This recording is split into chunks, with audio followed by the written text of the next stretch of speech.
السلام علیکم ورحمۃ اللہ وبرکاتہ۔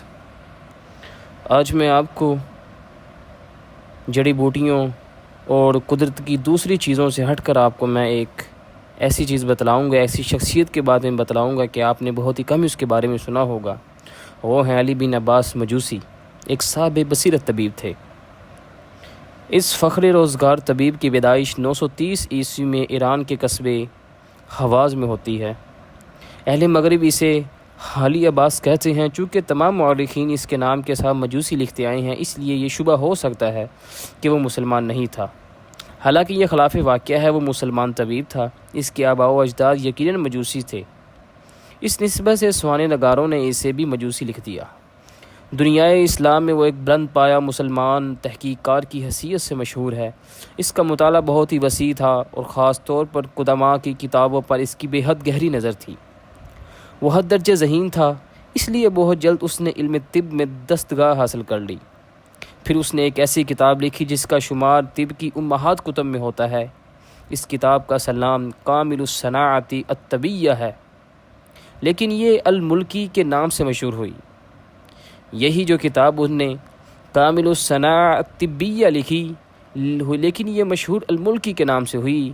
یہ کتاب ایک طبی خزانہ ہے جس میں اس فن سے متعلق گہرائے گراں مایہ موجود ہے، یعنی اس میں بہت ہی طب کے متعلق گہری باتیں پائی جاتی ہیں۔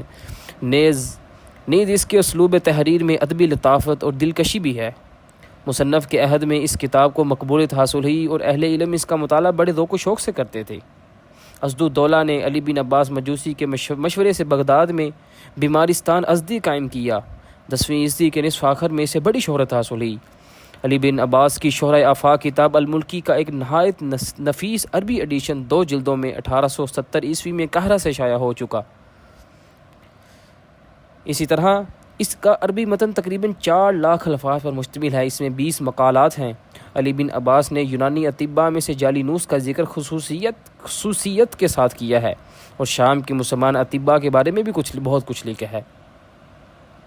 اسی طرح اس کی ایک قابل ذکر انفرادیت یہ بھی ہے کہ اس نے بیمارستانوں یعنی اسپتالوں میں مریضوں کی حاضری کی اہمیت پر شرح و بسط کے ساتھ روشنی ڈالی ہے۔ اس نے اطباء کو تاکید کی ہے کہ وہ فن طب کے ماہروں اور اعلیٰ درجے کے پروفیسروں کے ساتھ بیمارستانوں میں جا کر یعنی اسپتالوں میں جا کر مریضوں کا معائنہ کیا کریں اور ان کے حالات و کوائف اور امراض و علاج سے متعلق اطباء سے مذاکرے کیا کریں۔ اس سے طبی تجربے و بصیرت میں اضافہ ہوگا اور ایسا طبی مقبولیت حاصل کرے گا۔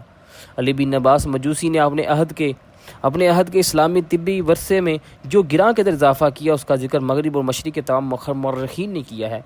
تشخیص اور علاج میں اسے زبردست مہارت حاصل تھی۔ رادی کے بعد مجوسی وہ پہلا طبیب ہے جس نے بیمارستانوں میں جا کر مریضوں کے علاج کا تجربہ حاصل کیا اور اس کے اہم اصول و ضوابط بیان کیے۔ علی بن عباس کے استاد ابو ماہر بھی ایک بڑے محقق اور صاحب نظر طبیب تھے، مگر صرف 2 مختصر کتابیں ان کی علمی یادگار ہیں۔ بہرحال ایک بلند پایہ محقق ہونے کے لیے کثرت تصانیف سے زیادہ دقت نظر کی ضرورت ہوتی ہے، اور یہ خوبی ابو ماہر کے ذہین شاگرد علی بن عباس مجوسی میں موجود تھی۔ علی بن عباس مجوسی کا انتقال 995 عیسوی میں ہوا۔